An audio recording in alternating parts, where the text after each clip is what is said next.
Hi guys, William Morris here, and today we're going to be taking a look at SAGA Acoustic Trailer Percussion. So this is a sample library made by Red Room Audio, and it's for the full version of Kontakt. And the library is a mix of drum ensembles, soloists, extra percussion, and some supplementary hits, all aimed at cinematic and trailer music. So the overall vibe here is going for something that is acoustic and more towards the traditional orchestral side of drums, as opposed to really processed hits or electronic hits or synthetic hits in any way. So you can maybe think of this as more a bigger, slightly hyped version of orchestral and world percussion, and it's tailored towards those bigger cinematic and trailer genres. So the library is around 4 gigabytes overall, and like I say, it's for the full version of Kontakt. The library is divided into 10 patches, which you can see on the left-hand side here. So these 3 at the top are your kind of main ensembles, and within each of those is a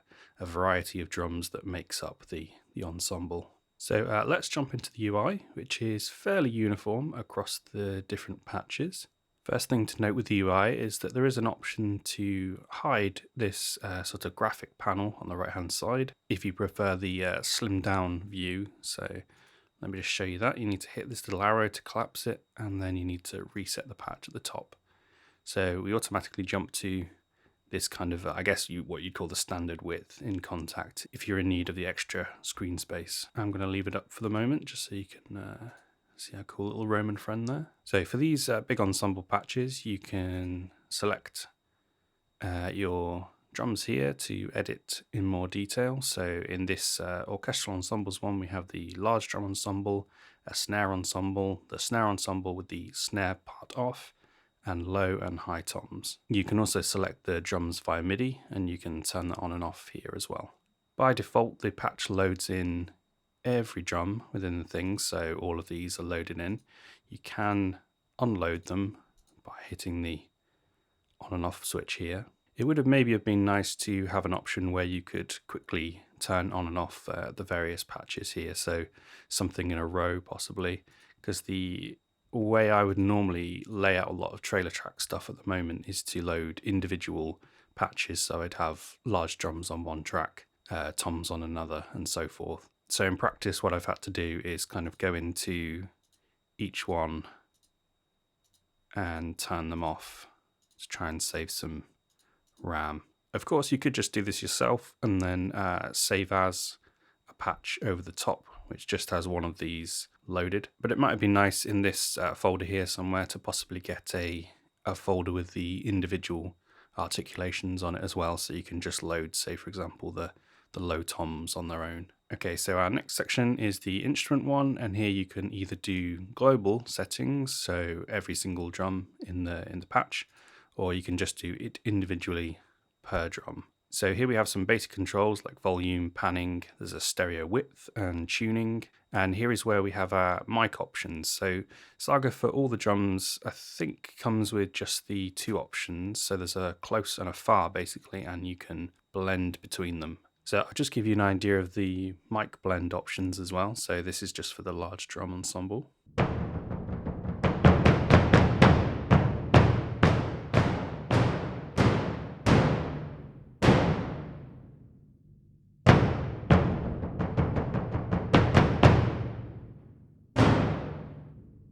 So close isn't super close, there's still a bit of room sound in there, but it's probably as low as most people want to go anyway, because for these big drums, having no room sound on them does sound a little bit odd and unnatural a lot of the time. Next down is the effects section, and we can load and save rack and effects presets there, and here is where we choose our various ones. I believe these are all from Kontakt itself, but it's really nice to have them easily accessible, especially things like transient effects and stuff like that. This is something I'd use quite a lot, you know, because you could say, oh, I want way more kind of attack and hit on this, or I just want to take down the sustain of that and make it a bit more sharper and kind of punchier sort of thing. So it's great to have that to hand. Final section is more sort of a controller section, so you can set your velocity curves, your min and maximum velocities for the sensitivity. You can turn the round robins on and off, and also the roll to hit thing is basically a lot of the patches have a roll key in them, so you could do if you turn on roll to hit, then it will basically do a hit on the end of every roll. If you have it turned off, then you can do it manually yourself by hitting another key to do the hit on the end. So that's the UI. Overall, I kind of really like it. It's clean, it's nicely laid out, it's all within one panel. I really like the option to be able to turn off the graphic on the side as well. So let's take a listen to the orchestral ensembles patch.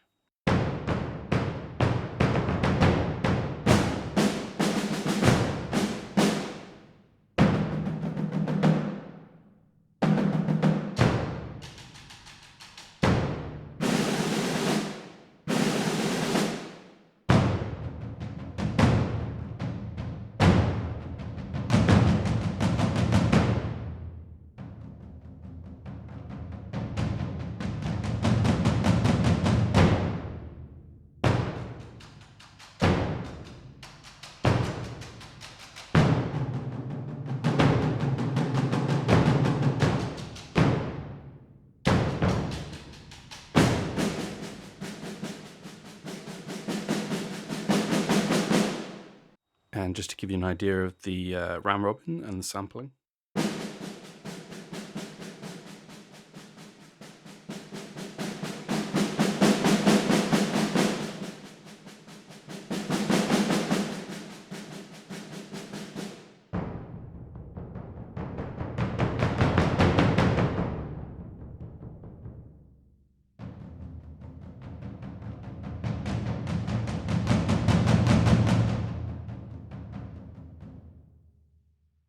So I think this has been really well programmed. There's a really nice smooth transition between the velocity layers. And on my playthroughs, I couldn't detect any sort of, samples that jump out or sound way too quiet or way too loud or anything like that. So it seems like there's been a lot of care taken with the programming on this one. The tone for me comes across as quite natural. It doesn't sound like there's been any sort of really hyped low end or any sort of aggressive clicky top parts or anything like that. It does sound, out of the box sound anyway, is sort of on the more neutral side. For me, I always think this is a benefit when you come to place it in a mix, because you have a bit more scope to control it if you're starting off in a more neutral place. Sometimes you get a lot of drum libraries where there's a really kind of aggressive out of the box sound, and they sound amazing when you just play them on their own, and then as soon as you kind of put them into a mix, a lot of that either disappears or kind of overpowers other elements because they've made it sort of so full frequency. There's a lot of added sub, there'll be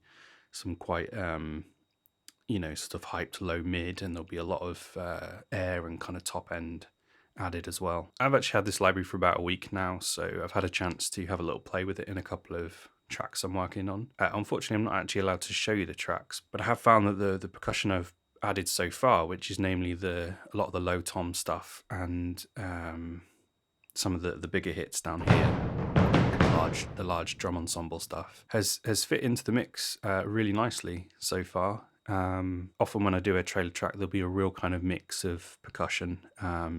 So if it's a hybrid track especially, I'll like to include some acoustic percussion, some sort of more electronic percussion as well for that kind of real punch and edge kind of thing. But I like adding the acoustic stuff in there as well because it has that natural size and kind of feel, because it's usually recorded in an actual hall or space. But typically I do blend a lot of libraries together, and I like to try and choose ones which fit nicely together or add a particular thing. And for me, this one has managed to fill out some of that low mid weight, I would say.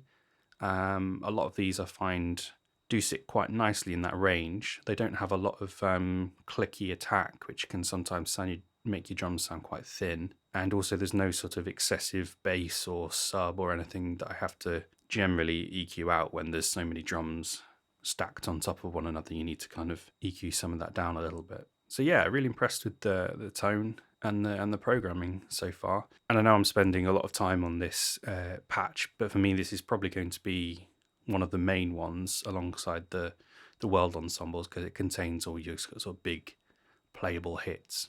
The rest of the library is more an auxiliary thing. So obviously, cymbals, oil drums and anvils, gongs, these are kind of accenty things, or maybe something you wouldn't use as much in a trailer style anyway. I think one final thing is that I say this about a lot of libraries, but I always feel like they're lacking a final velocity layer, one that hits sort of super hard on top. And I think this is one of my biggest sort of downsides for the Spitfire's Hans Zimmer percussion library, because I did sort of feel like that there was maybe a final layer, a kind of final hit you could get out of it. Because if we take the toms, for example,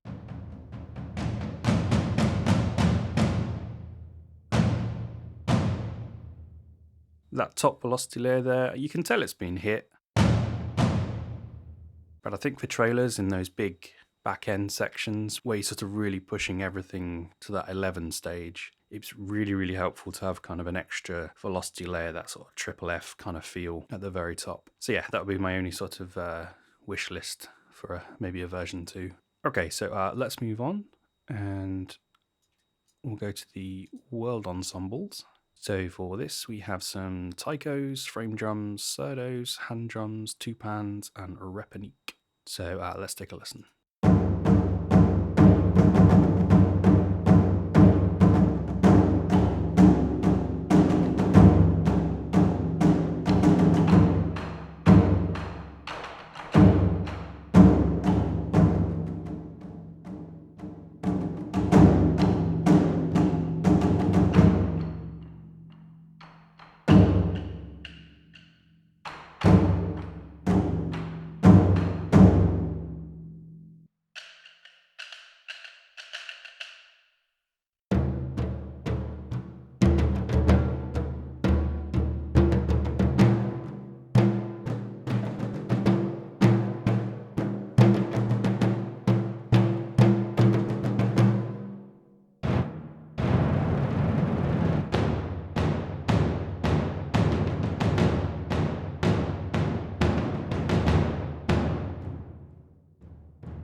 So there we go, that's the world ensembles. Apologies for some of my playing there, it's a bit hard to play with the really high latency I've got because I'm going through the Windows driver for this to go straight into my screen capture software. I have to say again though, really impressed with the programming. The velocity layers again sound really smooth, and there's a good range chosen in here as well. We've obviously got a lot of taiko stuff down at the bottom, so sort of a mid drum you'd say.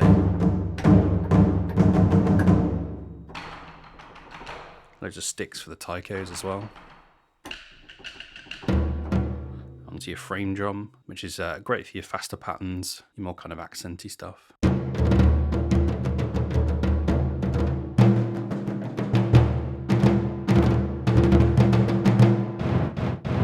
That's a roll on the end there for the surdo.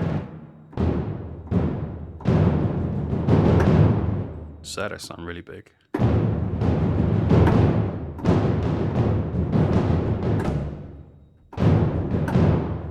Again, I just love that extra, I'd really like an extra kind of velocity layer on top of that.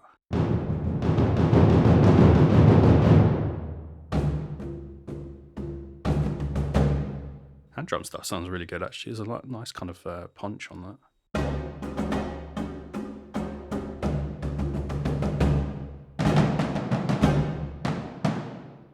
And you got your two pans in the end here. Cool, so let's move on and take a listen to the World Soloists. So this is kind of the same category, but single players. So I'll just give you a quick go on this one.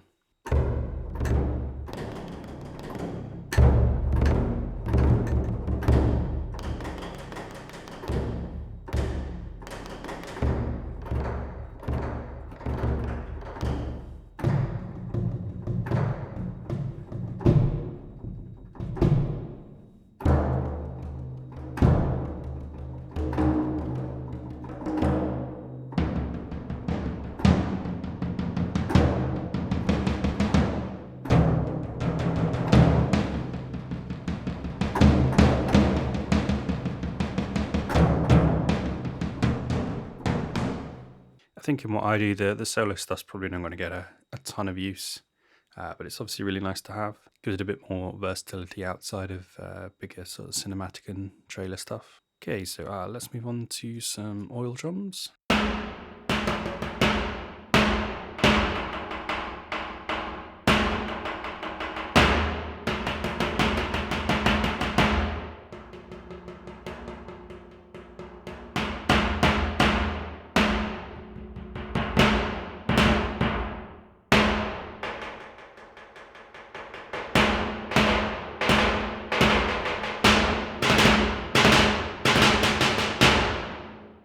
That's cool, you've got a kind of two-hander thing going on here, so that's your left, oil drum 1, that's your right, oil drum 2. They've got a kind of different tone to them, and you can create like a sort of little ensemble there. Sounds pretty cool. Let's have a listen to some cymbals.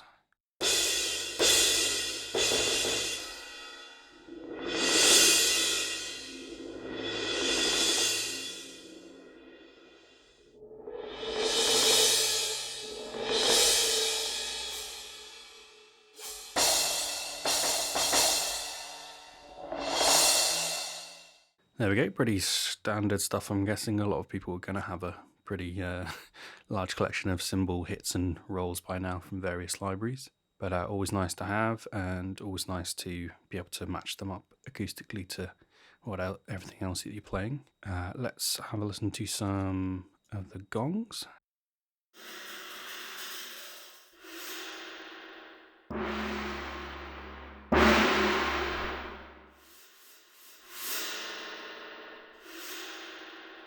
So again, this is a mix of hits and some kind of rolls and that kind of thing.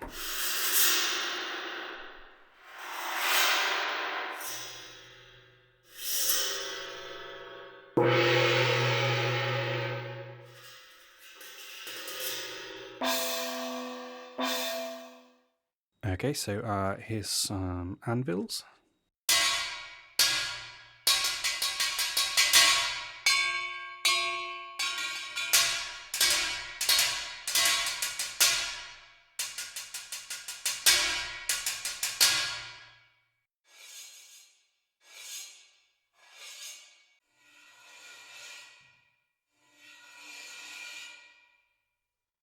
So tons of different hits and some scrapes on the right hand there. Now let's do some metal sheets. I'm guessing these are kind of like a thunder sheet sort of thing, so like an orchestral thunder sheet maybe.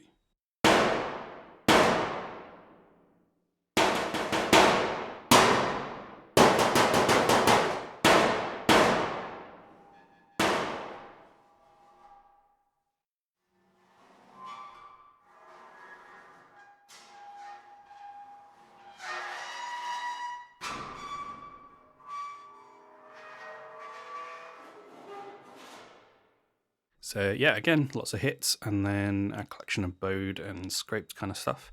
Might be nice to have separated those out, because I often think with these big patches where there's, 20, 30 keys and stuff, it takes a lot to kind of scroll and play through them all. If they're divided up a bit, it's just a bit quicker to sort of browse through. But I actually really like the sound of those hits at the beginning. It's kind of cool, that. Okay, so next is silo booms. So we're kind of moving well out of the traditional here and hitting some sort of like maybe a grain silo type thing. So this will be a kind of big metallic sort of idea.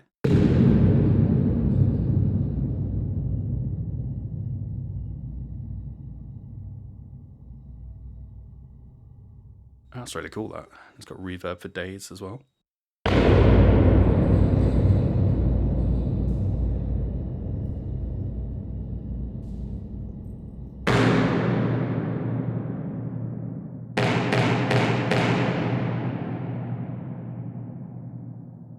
So these are more sort of one shots. It doesn't sound like they've been, given any round robins or anything, which makes sense, because these will be sort of a big, hit on one accent kind of hit. They sound really cool, a little bit different, and I really like those kind of noises you get, the little scrapes in the metal as the reverb kind of tails out.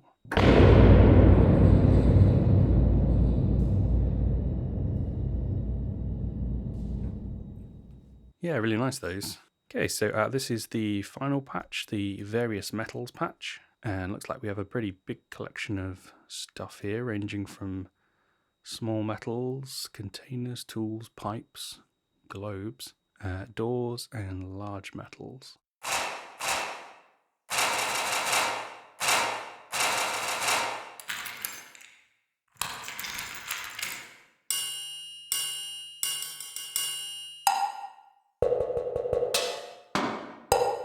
Okay, so the containers are kind of like tins and cans and that kind of thing. Again, kind of more the sort of small accenty kind of things.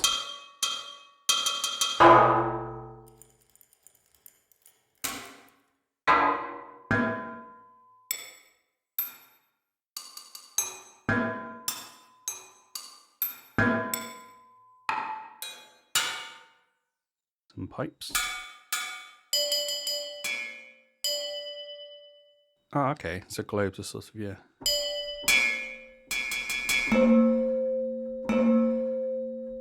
Like hitting a singing bowl type thing. And big metal doors.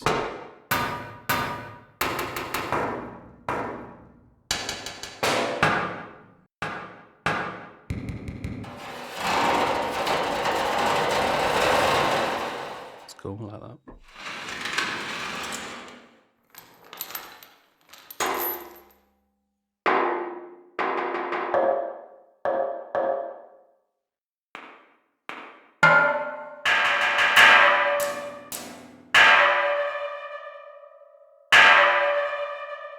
That's cool, I like that.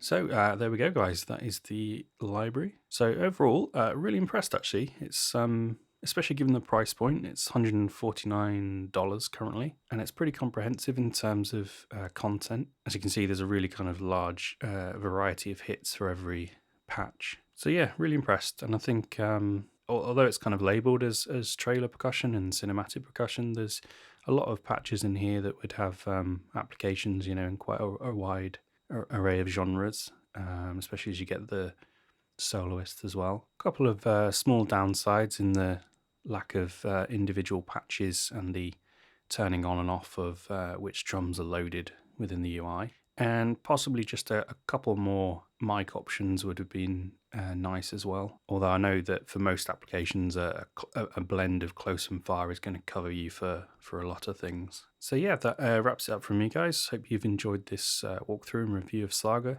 I'm hoping to put together a big percussion shootout in the near future, where I'll do a comparison between some of the main big percussion libraries. So stay tuned for that. But for now, thanks for watching, and I'll see you again.